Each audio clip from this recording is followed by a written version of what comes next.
Thank you so much for joining us. I wanted to ask you just straight away. I mean, it's the 28th day, 4 full weeks almost into this government shutdown. What does your job look like in D.C. so far, and are you negotiating with Democrats? Well, it's like Groundhog Day because we keep doing the same thing over and over again. Democrats aren't wanting to budge. They're continuously holding the American people hostage. I think it was Caitlin Clark, the number 2 Democrat in the House, that said that they understand families are hurting, but quote, it's the only leverage they have. And I don't understand it. We tried to negotiate. The president had gave me 3 parameters to negotiate on. We were negotiating in good faith of those. About a week and a half ago, those negotiations ended because we wouldn't go anywhere. The Democrats were just stuck in the same spot. It was quickly came to realize they weren't serious about opening the government back up. We even gave them an opportunity last week to vote for to pay all essential employees, military, the air traffic controllers, TSA, law enforcement, everyone that's working in these agencies that could have helped with these SNAP program benefits going out. And the Democrats, voted that down too. So we're nowhere. It's very, very difficult to understand how to negotiate when you're not negotiating on policy, but you're negotiating on politics. This is all about politics for them, not policy driven. If it was policy driven, we would already be there. And unfortunately, the Democrats are, because of the Schumer shutdown, they're leveraging the American people for their own political gain.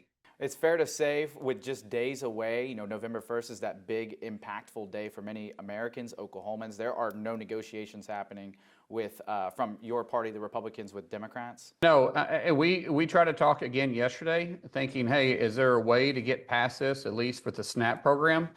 They said no. They actually, I mean, this is the same people I've been negotiating with since the shutdown. They said no, they're not. They anticipated this, and they think, quote, we own it because we're in charge of the government. The thing is that we have did our part by giving them the clean CR.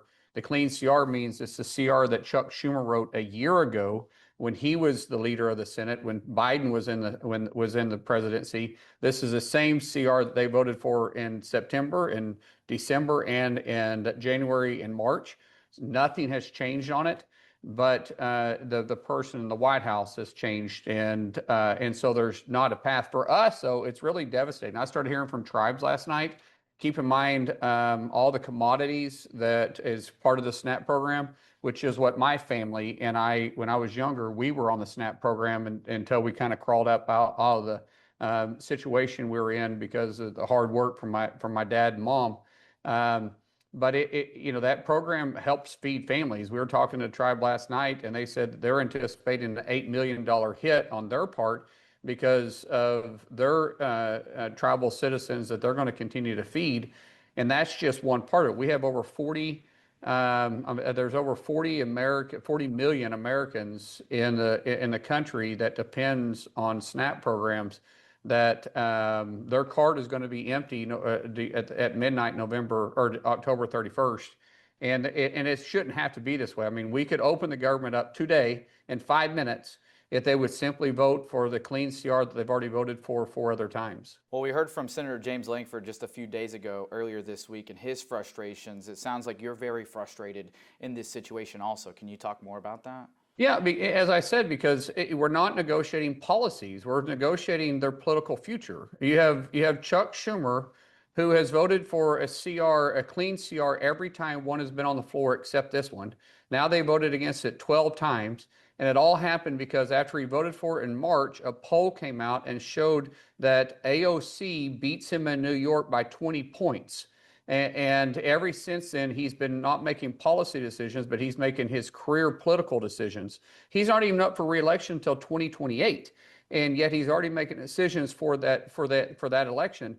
And so when you're doing that, there's no room to move forward. We're dealing with policy, not politics. They're dealing with politics and not policy. Those two are absolutely at a complete impasse. And it's not like with the clean CR that there's Republican writers on this. What we mean by Republican writers, Republican policy.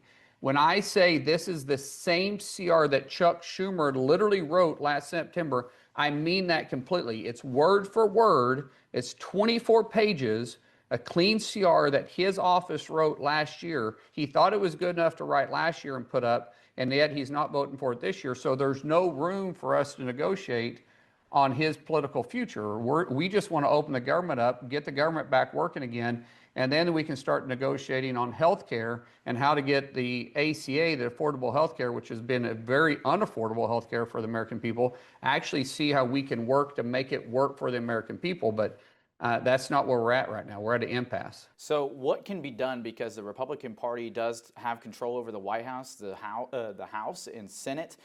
So you mentioned earlier, just on social media even, about moving funding around. That's been a big question. Obviously, that was done for the military.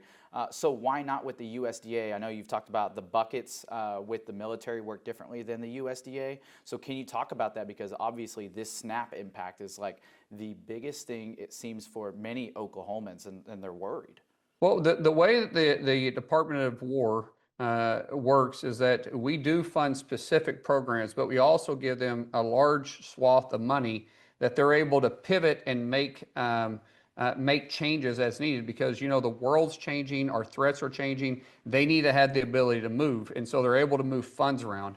When we're dealing within USDA, specifically a SNAP program, it's a line item appropriation bill.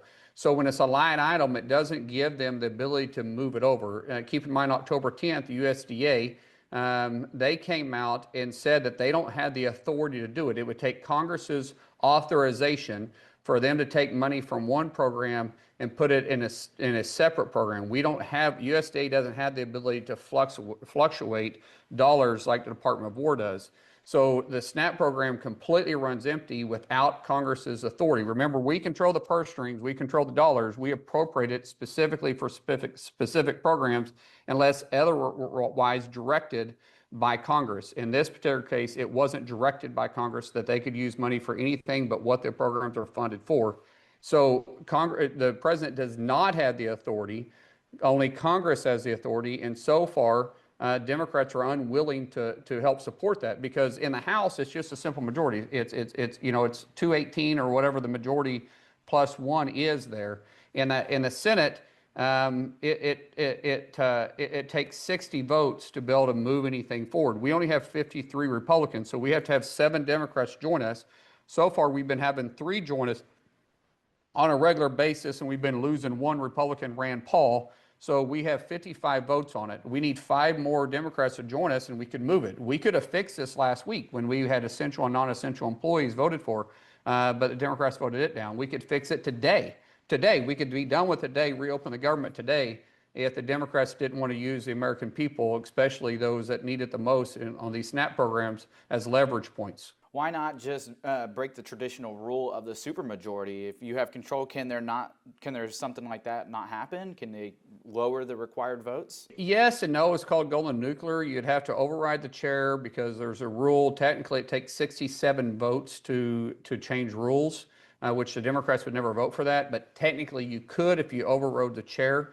But once you go nuclear, then I don't know if you ever come back from that. The last time we changed the vote threshold for funding bills was in 1975, because before that, from 1912 to 1975, it required 67 votes. They changed it to 60 votes. Once we change it, it's very difficult to move back, and I don't think there's an appetite for the Senate to do that, simply because the Senate was designed to have the voice of the minority, to have some say in the funding, which is why we thought they would support a clean CR, because there's no gimmicks, there's no Republican policies on this. Unfortunately, they chose not to. So for us to change that back, it would be very, very, very difficult. I don't even know if we could get the votes to get it done.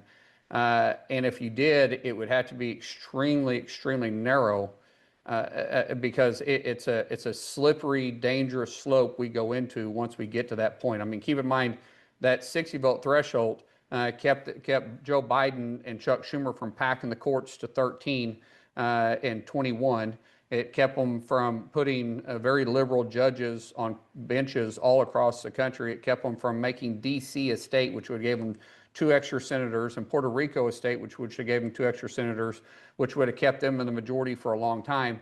It would have kept them from literally criminalizing fossil fuels, new pipelines installed, and only moving us towards green energy. So that 60 vote threshold's been a positive for us when we're in the minority, and we got to be real. At some point, more than likely, we go back to the minority. Not anytime soon, but it could happen. I have just some quick last questions for you. So the governor, Kevin Stitt, has talked about for many times throughout the years is that there is a large rainy day fund, that there's been savings with the state budget.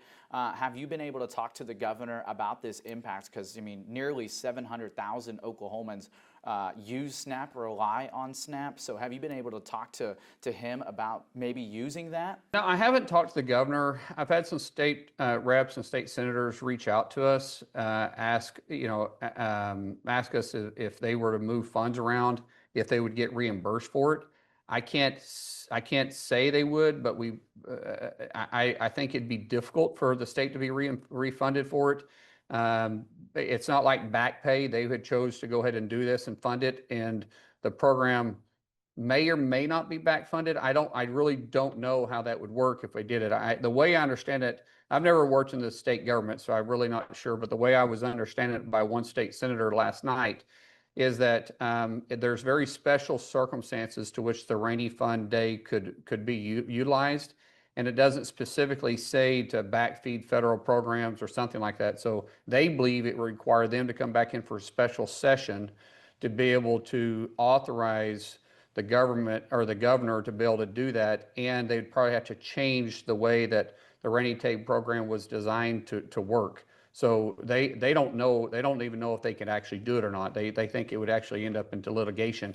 I don't know that. Like I said, I've never worked in state government, so I'm not sure. Right. But okay, so last question here before we let you go is your message to Oklahomans, because this seems like there is no end in sight whenever it comes to this deal. It could even lead into the holidays, obviously a big time. So any message to Oklahomans there? Yeah, I'm sorry. I really am. I'm deeply sorry. If there was room for us to negotiate on this, we would. I guess what we should have done is put a whole bunch of Republican policies on there and then put Democrat policies on their ridiculous CR. Then we would have negotiated down to 0, because that's where we're at right now. We have nothing to negotiate on because it's a very clean CR.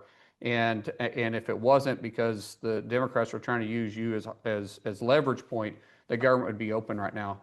I apologize. We're working hard. We're trying to get the government back open, but we're at a complete impasse because they have unfortunately, they've elected a career politician to run the Democrat Party, and it's all about politics to him, not policy for the American people.